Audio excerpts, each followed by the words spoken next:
was copying her. Very proprietorial.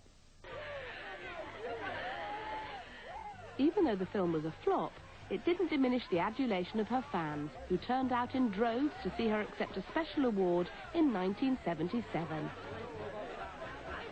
The crowd was huge that night, and everyone was just waiting on the edge of their seat to meet this legend that was going to come in, including myself.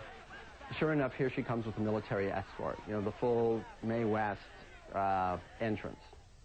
I remember Anne Margaret standing on a chair to get a better look at her. It's like when Mae West entered a room, there were no stars. There were no other celebrities. Everyone in the room was on the same level. You know, there's Mae West and everyone else. She came into the room and she was wearing, as I remember, a gold lame dress, and people were screaming, shrieking, and the flash bulbs were exploding all around me, and I went, wow, this is, you know. She loved her fans. She would never not sign an autograph or whatever. Her career was her monument.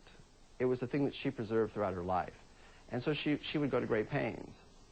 And I saw fans who brought like piles of things to her to sign, and she'd just sit there and sign each one right after another. She was just a total trooper about it, because she, you know, her attitude, frankly, was, you know, I can't blame you if you love me. It wasn't just the public who loved Mae. She had many famous admirers, too. Mae West you were romantically linked with once. The mind boggles. I mean, Well, that's going a bit far. Not romantically. I think we had a great admiration for one another. She admired me, and I admired her, because to me, she's one of the great legends of our time. And to be in the presence of someone who's that legendary is quite mind-boggling for me. And she, in jest, said to one of our mutual friends, it was her birthday, and they said, what would you like for your birthday? She said, just bring me Liberace, you know.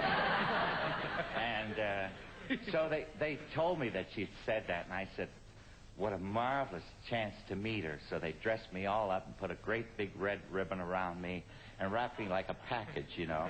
Rang her doorbell and ran, you see.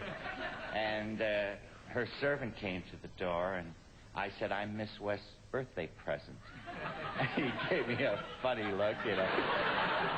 She always surrounded herself with these big muscular guys, you know. And he looked like he didn't know whether to laugh or to hit me. So he went and got her, and I said, happy birthday, here I am, you know. Mae's last film, Sextet, was another comedy vehicle. But by this time, she was in her mid-80s, and the joke was on her.